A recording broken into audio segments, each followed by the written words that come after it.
Papa João Paulo foi chamado de o Papa Mariano. Ele acredita que a Virgem de Fátima tenha salvo sua vida e 2 vezes consagrou o mundo inteiro ao Imaculado Coração de Maria, atendendo ao pedido da aparição feita em Fátima. Além disso, o Papa escreveu surpreendentes palavras em seu livro Cruzando o Limiar da Esperança.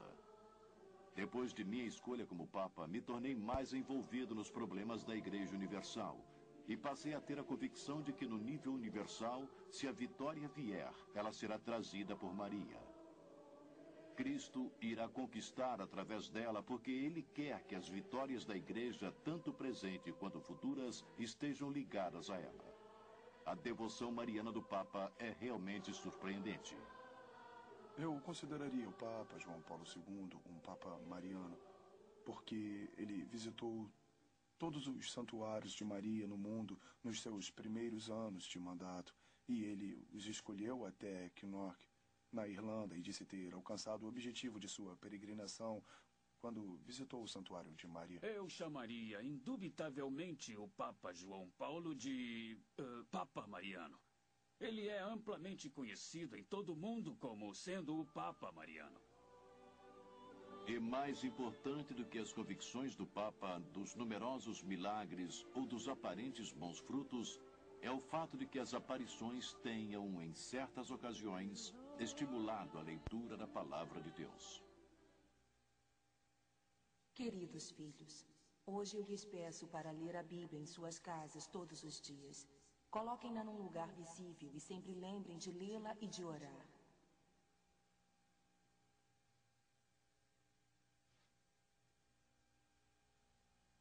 As mensagens das aparições possuem muitas verdades da Escritura. Mensagens para orar, ler a Bíblia e confiar em Jesus são bíblicas.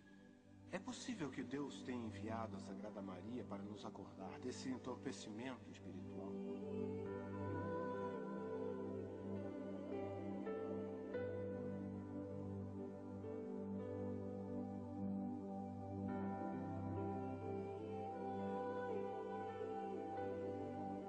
Marcas em torno do prédio, mas não formam um padrão como o dela. Eu acho que é uma verdade. É um milagre.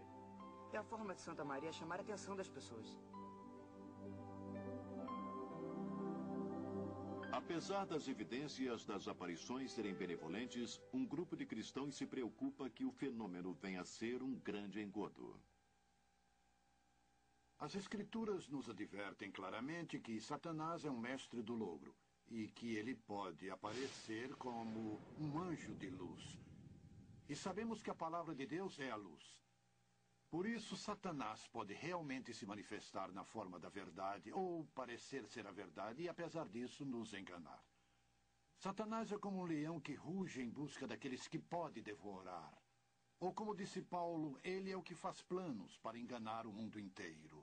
Ele é o Deus desse mundo que cega as mentes dos que não creem para que eles não possam ver a luz do glorioso Evangelho. Ele possui um plano mestre para enganar.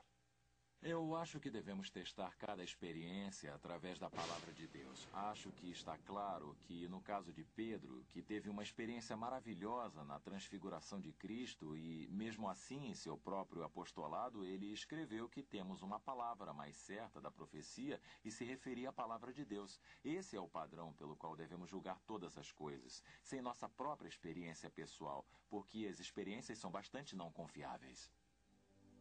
Para testar criticamente essas manifestações, iremos examinar as mensagens que receberam a aprovação completa da Igreja. Ou aquelas mensagens que levam a insígnia do bispo católico local. E de Medjugorje, embora não formalmente aprovada, foi abertamente aceita por vários bispos, cardeais e pelo próprio Papa. As mensagens que se seguem representam mensagens comuns da aparição de Maria. Queridos filhos, hoje eu os convido a se perguntarem por que estou há tanto tempo com vocês. Eu sou a mediadora entre vocês e Deus. Não se deixem tomar pelo medo ou pelo esmorecimento. Tenham grande confiança na força da intercessão e na mediação de sua Mãe Celestial. Muitas aparições. transmitem a mensagem de que Maria é a intercessora ou mediadora para a humanidade. Isso contraria a Escritura porque, no livro de Hebreus, capítulo 7, versículo 25, a Bíblia diz que Jesus Cristo vive para interceder pelos santos.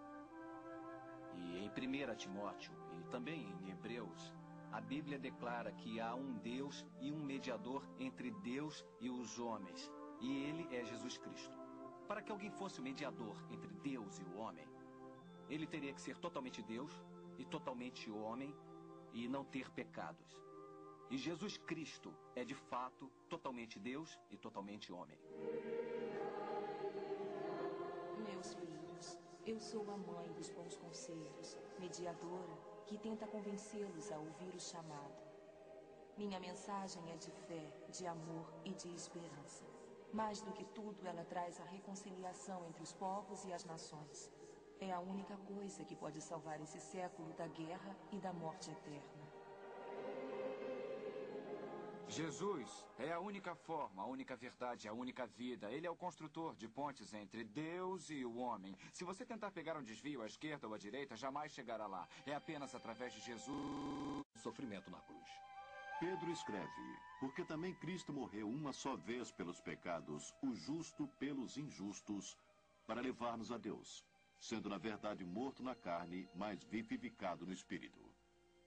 E o livro de Hebreus também declara, mas Jesus, havendo oferecido um único sacrifício pelos pecados, assentou-se para sempre à direita de Deus. Pois com uma só oferta tem aperfeiçoado para sempre os que estão sendo santificados. Ora, onde há remissão destes, não há mais oferta pelo pecado. Eu frequentemente ouvi prelados e pessoas ligadas à Igreja Católica ensinarem que Maria sofria pelos pecados, dizendo que eles não entendem o que significa sofrer pelos pecados. Sofrer pelos pecados significa sofrer de forma vicária, como substituto, e significa aceitar a punição infligida por Deus. A palavra de Deus deixa isso claro em Isaías 53. Mas ele foi ferido por causa das nossas transgressões e esmagado por causa das nossas iniquidades. O castigo que nos traz a paz estava sobre ele, e isso profeticamente se refere a Cristo. O último versículo de Romanos 4 diz que Cristo foi entregue por causa das nossas transgressões. Pedro diz que Jesus é o Cristo e que, portanto, suportou nossos pecados. E sofrer pelos pecados envolve a morte, porque o preço dele é a morte. Portanto, Maria não sofreu absolutamente por nós. Essa comparação poderia prosseguir indefinidamente, como a aparição atribui a Maria praticamente cada atributo encontrado apenas em Cristo. Por exemplo, a Bíblia diz que todos pecaram, com exceção de Jesus.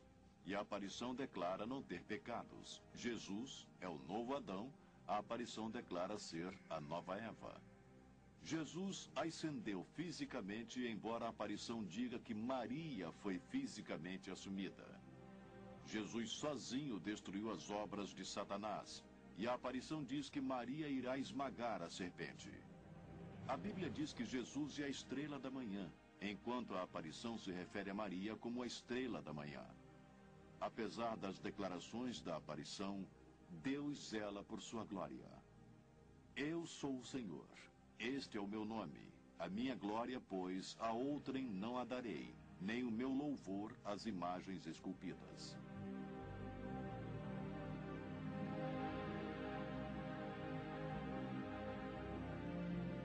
Examinamos apenas mensagens aprovadas pela Igreja e as de Medjugorje. E mesmo assim, elas claramente contrariam a Bíblia. Certamente a humilde serva do Senhor jamais chamaria atenção sobre si mesma. Nem a Virgem Maria iria contradizer a palavra de Deus. Se não é a Maria de Nazaré, como explicar esses acontecimentos? Quem ou o que estaria por trás dessas manifestações?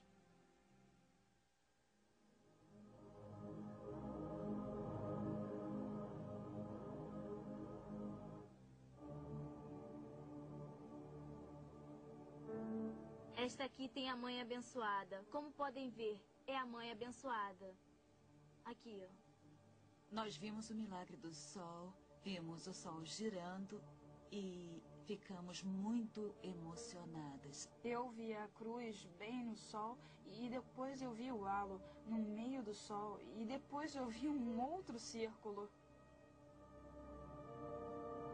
Algumas das mensagens das aparições são vergonhosamente não bíblicas. Eu sou quem está ligada à Santíssima Trindade. Eu sou a Virgem da Revelação. Mas Deus declara: eu sou o primeiro e eu sou o último, e fora de mim não há Deus. Meus filhos, eu sou a porta para o paraíso e o auxílio na terra. No Sermão da Montanha, o Senhor se referia à longa estrada que levaria à destruição, e muitos encontrariam aquele caminho. Mas depois ele fala sobre a estrada estreita, em suma, ele próprio, e que poucos a encontrariam. Portanto, nessa estrada estreita só há um caminho para Deus. E Jesus disse: eu sou a porta, e certamente quem por mim entrar será salvo.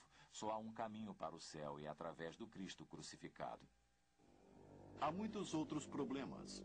Por exemplo, a aparição ordena que seus seguidores venerem suas imagens. Como mãe, eu quero lhes dizer que estou aqui com vocês, representada pela imagem que aqui está. Cada uma de minhas imagens é sinal de minha presença e os lembrará de sua Mãe Celestial. Portanto, devem ser honradas e colocadas em local de grande veneração. Devem olhar com amor para cada imagem de sua Mãe Celestial. Isso contrasta com a ordem do Senhor fornecida no Deuteronômio. Guardai, pois, com diligência as vossas almas, porque não vistes forma alguma no dia em que o Senhor vosso Deus, em Horebe, falou convosco no meio do fogo. Para que não vos corrompais, fazendo para vós alguma imagem esculpida na forma de qualquer figura, semelhança de homem ou de mulher.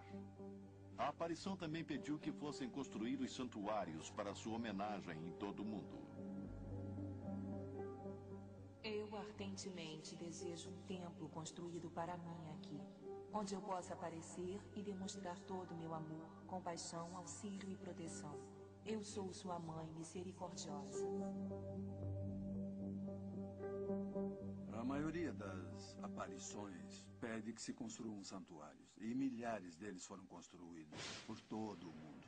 E as pessoas vão lá se ajoelhar perante a Maria. Eu os vejo ajoelhando, andando de joelhos em Fátima e outros lugares. E eles fazem isso por penitência, tentando obter a graça de Maria. Não é preciso fazer isso. Além do mais, não precisamos dos favores de Maria. Precisamos da redenção de Cristo, de sua graça e misericórdia. Eles nos vêm de graça, não por obras, senão não seriam graças. Portanto, não se pode obtê-las. E jamais, na Bíblia, ninguém se prostrou diante de Maria, mesmo quando ela estava dando à luz a Jesus Cristo. Quando diz que eles o adoraram, eles não se curvaram diante de Maria ou de José. Quando as aparições apontam para Maria e pedem que as pessoas lhe façam grande reverência, que a honrem com santuários e outras coisas, isso vai de encontro à Escritura, pois Jesus nos disse que o Espírito Santo nos levaria a adorar Jesus e apenas a Ele. As aparições que ainda hoje existem não são de Maria da Bíblia, porque as aparições chamam a atenção sobre si mesmo. E a Maria da Bíblia apontava para Jesus Cristo.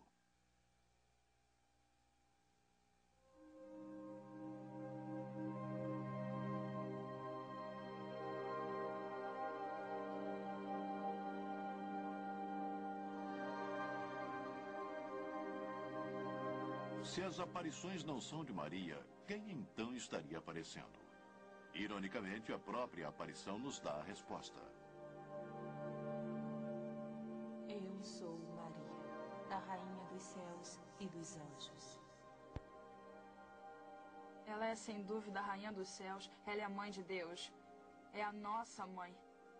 Não há outra mulher nesse mundo que possa se comparar à nossa mãe abençoada. Frequentemente surgem dizendo ser a rainha dos céus. É interessante à luz da Escritura, porque no Velho Testamento, Jeremias fala sobre a Rainha dos Céus como uma abominação diante de Deus. Repetidamente no livro de Jeremias, Deus identifica a Rainha dos Céus como uma deusa pagã e reprime seu povo de segui-la. Meu povo apanha lenha, os pais acendem o fogo e as mulheres amassam a farinha para fazerem bolos à Rainha do Céu e oferecem libações a outros deuses a fim de me provocarem a ira. Portanto, assim diz o Senhor Deus, eis que a minha ira e o meu furor se derramarão sobre este lugar. Jeremias 7, 18, 20.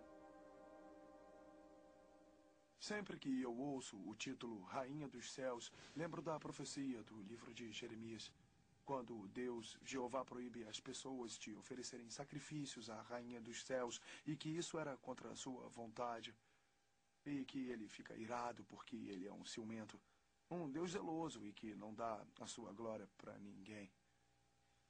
A única referência à Rainha dos Céus na Bíblia é de uma divindade mulher que foi condenada por Deus nos capítulos 7 e 44 de Jeremias, no Velho Testamento. E acho que esse título ser dado a Maria da Bíblia é extremamente...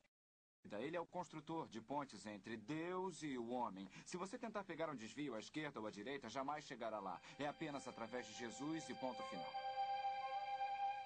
A Bíblia declara com clareza: há apenas um Deus e um mediador entre Deus e o homem, e é Jesus Cristo. A aparição não só proclama ser nossa mediadora e intercessora, mas também diz ser nossa advogada junto a Deus.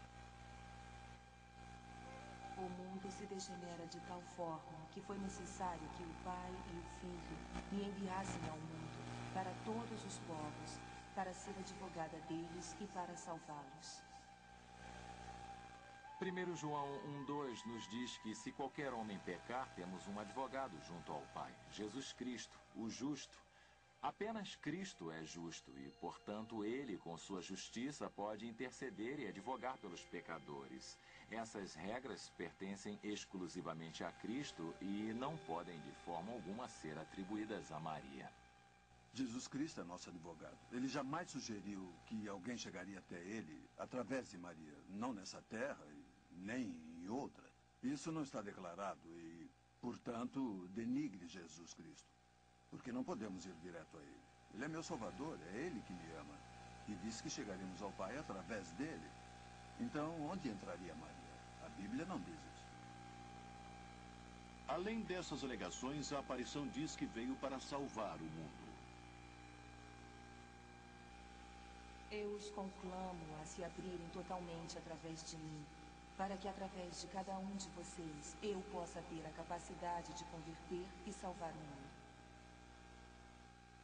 Eu apenas sou capaz de salvá-los das calamidades que virão. Aqueles que colocam a confiança em mim serão salvos.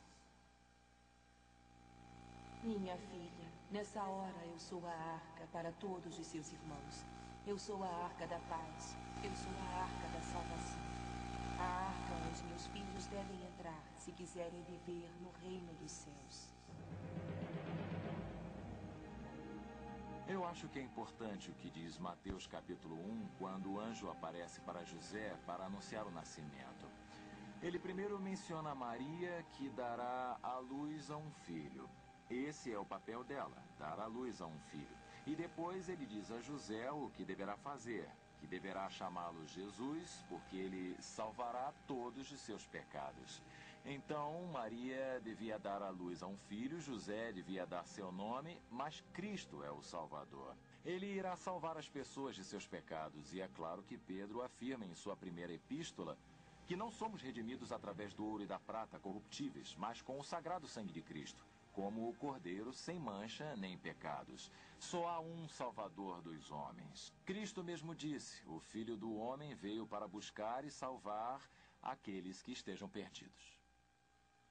Maria reconhece que é pecadora e que precisa de um Salvador. E isso nós podemos ver pela Escritura, que ela pede que Jesus se torne o seu próprio Salvador. Em Lucas capítulo 1, versículos 46 e 47, Maria diz: minha alma engrandece ao Senhor e meu espírito se alegra em Deus, meu Salvador. Que bela declaração de Maria. Veja a simples e humilde Maria.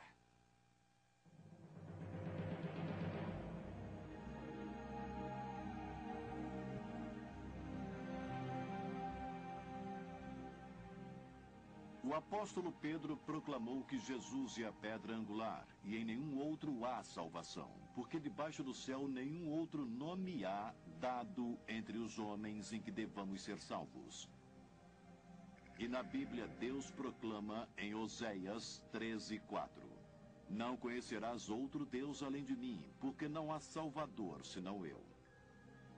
Além do mais, a aparição atribui a si outras características que apenas Deus possui. Por exemplo, ela diz ser onipresente. Jamais estarão sós. Meu coração imaculado irá ser seu refúgio e o caminho que os levarão a Deus. Em todos os momentos devem ser o que eu gostaria que fossem. Em cada momento devem fazer o que eu faria. Não tenham medo, porque sempre estarei perto de vocês. Não fiquem tristes. Eu estou com todos vocês, mesmo que não me vejam. Eu sou a mãe de todos os pecadores. Uma coisa impressionante sobre as aparições é que ela declara estar no mesmo lugar, na mesma hora, por todo o mundo. Isso é declarar ter atributos de divindade. Somente Deus tem o atributo da onisciência, da onipresença e da onipotência.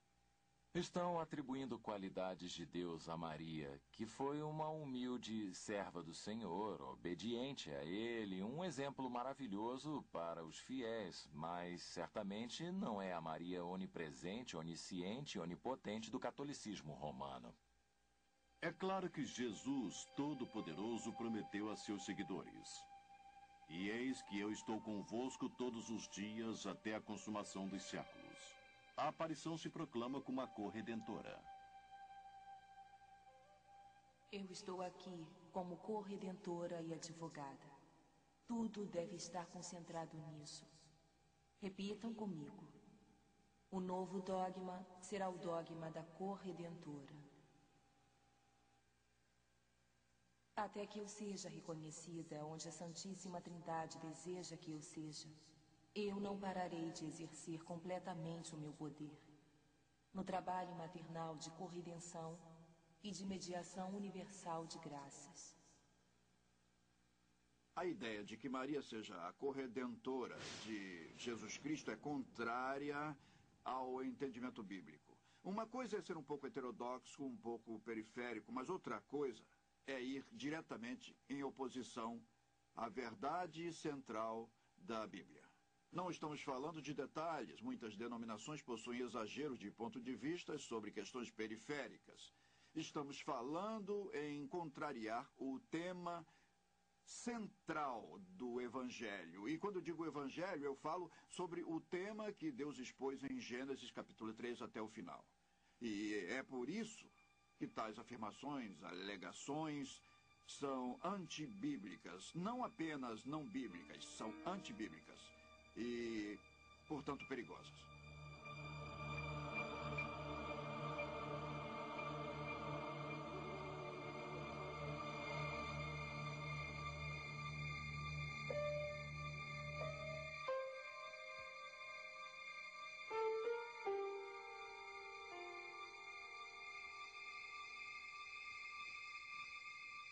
Em Apocalipse lemos sobre Jesus: Digno és de tomar o livro e de abrir os seus selos, porque foste morto, e com o teu sangue compraste para Deus homens de toda tribo e língua e povo e nação. E através da Bíblia Deus reitera que apenas Ele seja o Redentor. Quanto ao nosso Redentor, o Senhor dos Exércitos é o seu nome, o Santo de Israel. Além dessas asserções bíblicas, a aparição de Maria alega sofrer e até mesmo expiar os pecados.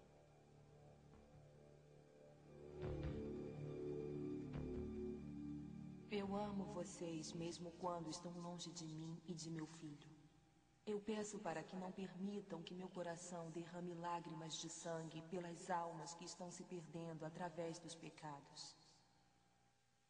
Por longo tempo venho sofrendo por vocês. Para que meu filho não os abandone, eu sou forçada a orar para ele sem parar. Por mais que façam, jamais poderão reparar a dor que senti por vocês.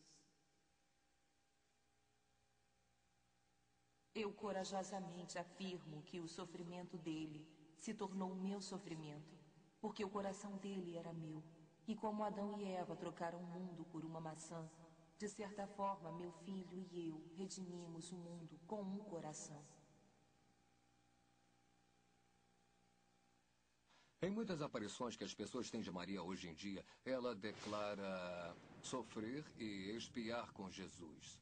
Isso não é bíblico porque a Bíblia declara que Cristo sofreu por nossos pecados. Na verdade, quando ele morreu, ele disse que tudo estava terminado, que tinha pagado por nossos pecados e por nosso... 4 de Jeremias, no Velho Testamento. E acho que esse título ser dado a Maria da Bíblia é extremamente ofensivo.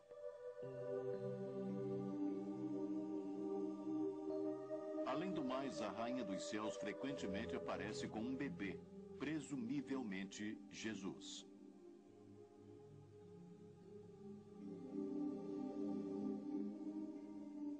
Queridos filhos, estou com meu filho nos braços. Eu quero lhe pedir que seja luz para todos nos anos que virão. Quero lhe invocar novamente para viver minhas mensagens.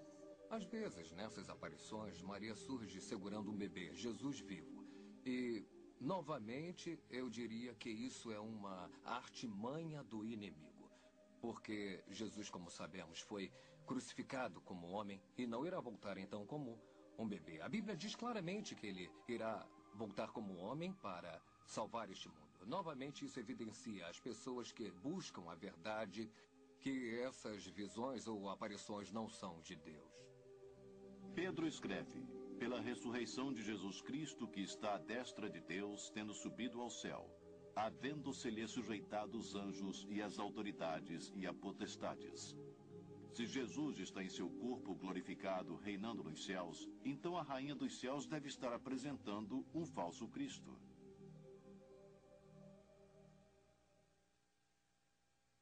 A Rainha dos Céus existe há milênios, seduzindo e enganando o povo de Deus. É possível que ela seja a entidade que personifica Maria? A Bíblia indica que ela estaria ativa durante os últimos dias. As Escrituras nos falam de uma mulher perversa, uma senhora e rainha que irá enganar as nações?